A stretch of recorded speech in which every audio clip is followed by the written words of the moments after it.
Հայաստանի արտաքին հետախուզության ծառայությունը հայտարարություն է տարածել այլ երկրում Հայաստանի քաղաքացիների նկատմամբ գործադրվող ճնշումների և սպասվող ընտրական գործընթացների միջամտության վերաբերյալ։ Ներքին գործերի նախարարության ոստիկանությունը հաղորդում է ներկայացրել քննչական կոմիտե, որտեղ նախաձեռնվել է քրեական վարույթ։ Ազգային ժողովի քաղաքացիական պայմանագիր խմբակցության պատգամավոր Հասմիկ Հակոբյանը հայկական ժամանակի հետ զրույցում նկատում է, ակնհայտ է, թե որ երկրի մասին է խոսքը։ Բնականաբար ընկալելի է, թե որ երկրի մասին է խոսքը, ասեմ ավելին, բազմաթիվ քաղաքացիներ ահազանգում էին մեզ, խնդրելով հետևողական լինել, որովհետև ինֆորմացիաներ էին ստանում, որ Ռուսաստանի Դաշնությունում հատկապես նման գործընթացներ են կատարվում։ Մեր պատասխանը իհարկե այն է, որ մենք սպասում ենք մեր բոլոր հայրենակիցներին Հայաստանի Հանրապետությունում, երբ էլ նրանք կան, եւ նաեւ վստահ ենք, որ թեկուզ տվյալ միջոցով Հայաստան բերված, ստիպողաբար բերված քաղաքացիների զգալի մասը հենց մեզ էլ ձայն տալու է։ Իրազեկ քաղաքացիների միավորում հասարակական կազմակերպության համակարգող Դանիել Յոհաննիսյանը ափսոսանք է հայտնում, որ տարածված հայտարարության մեջ չի հստակեցվել, թե որ երկրի մասին է խոսքը, սակայն դա պարզից էլ պարզ է։ Ցավալի է, որ արտաքին հետախուզական ծառայության զեկույցում նշված չէ Ռուսաստանի անվանումը, թեև բոլորին էլ ակնհայտ է, որ խոսքը Ռուսաստանի մասին է։ Պետք է ասեմ, որ մեծ հաշվով արտաքին հետախուզական ծառայության հայտարարության մեջ նշված տեղեկությունները մենք էլ ունենք։ Դա մենք արդեն շաբաթներ առաջ տեսնում ենք այդ երևույթը, հա, եւ պետք է նշեմ, որ իմիջիալուց առաջին անգամն է, որ մենք ընտրությունների ժամանակ դիտարկում ենք ոչ միայն Հայաստանի սահմաններից ներս տեղի ունեցող process-ները, այլ նաեւ Հայաստանի սահմաններից դուրս տեղի ունեցող process-ները, այն երկրներում, որտեղ որ Հայաստանի ընտրությունների կոնտեքստում կարող են խնդրահարույց process-ներ զարգանալ։ Մենք նաև ավելին ենք տեսնում, մենք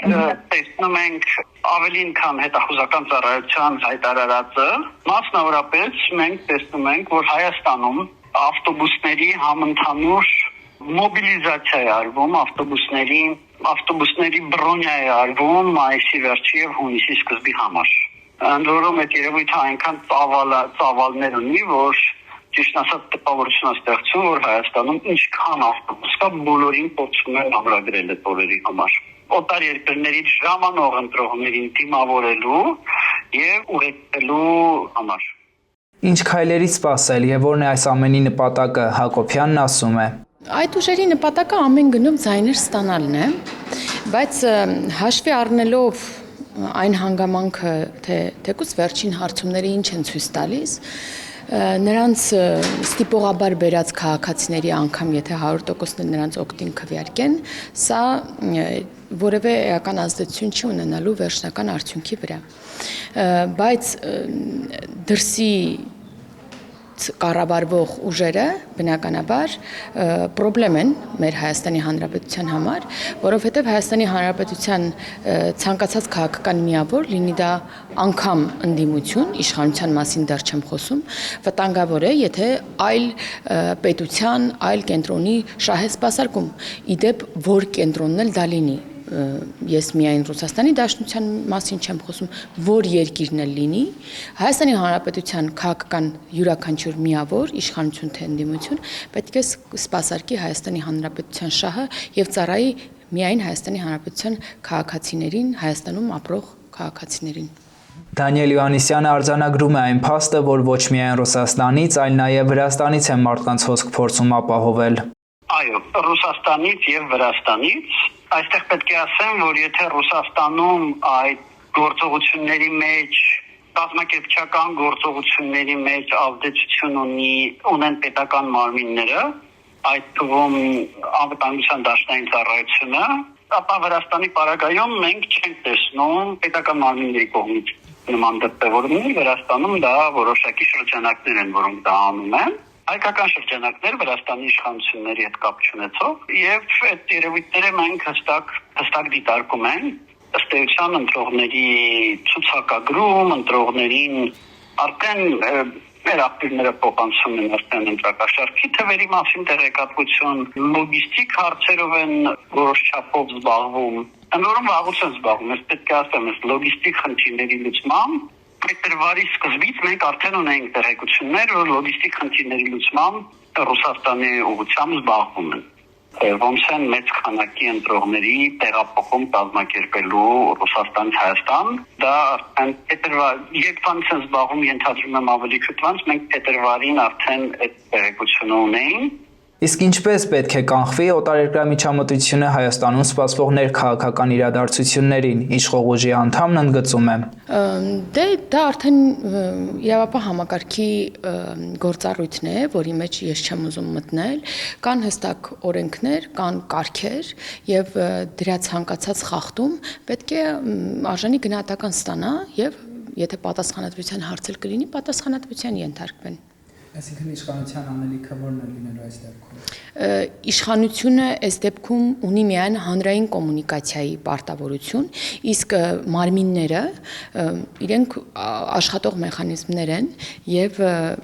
պետք է աշխատեն այսպես թե այնպես, հա, չի կարող օրինակ իշխանությունն ասել, օրինակ գողությունը պետք է գողերին պետք է բռնեք, հա, իրավապահ համակարգ չես կարող ասել, որովհետեւ կա կարգ, կա օրենք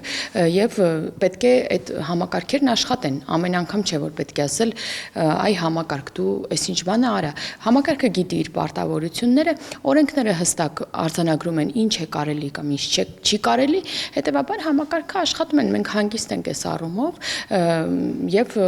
նաեւ ապավինում ենք մեր քաղաքացիների ողջամտությանը իսկ Հայաստանում ընտրելու իրավունք ունեցող քաղաքացին եթե հատկապես եթե նա երկար ժամանակ ապրել է այլ երկրում Հայաստան գալով իր գյուղ իր քաղաք գալով ինքը տեսնելու են հսկայական փոփոխությունները, որոնք այժմ կան, տեսնելու է, որ իր գյուղը վերջապես ունի դպրոց, իր քաղաքը ունի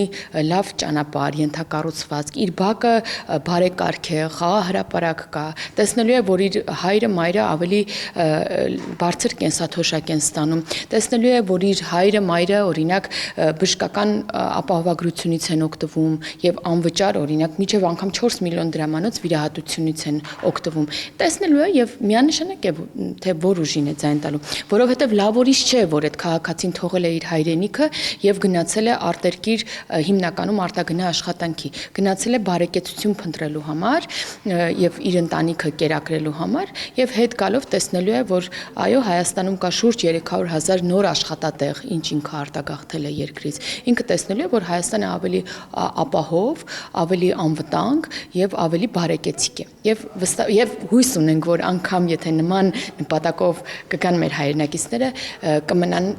իրենց հայրենիքում։ Նկատենք, որոշ փորձագետներ պնդում են, որ այս ժամանակահատվածում նաև հուժկու հիբրիդային պատերազմ է մղվում, դրա համատեքստում դիտարկելով օրերս ԱԱԾ-ի շենքի ուղղությամբ մոլոտովի կոկտեյլ նետելը։